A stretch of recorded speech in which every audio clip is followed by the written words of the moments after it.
Welcome to Burlap Teachers. Enjoy the video. You start by locking down the basics. Plug into Ethernet where possible, because a wired link eliminates most packet loss that causes jitter. Once done, close background apps on your console or PC so the encoder has full resources. This reduces frame pacing variability. Then run a speed and latency test.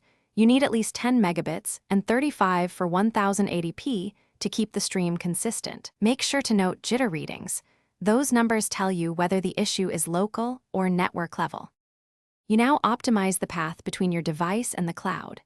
Set router quality of service rules to prioritize your Xbox app or console. This lowers queuing delay and stabilizes packet timing.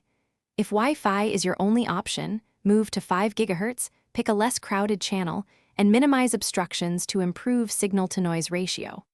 Also, stop any big uploads or streams on the same network. Once those are paused, the cloud client gets consistent throughput, and jitter drops significantly. You finish with targeted fixes. Lower streaming quality or resolution in the Xbox cloud settings to reduce bandwidth sensitivity. This often cures jitter immediately.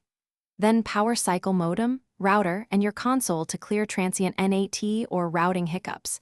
These resets fix many timing abnormalities.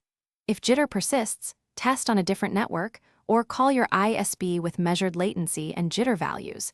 They can trace packet loss. One key tip: keep a log of tests so you can prove the problem is external.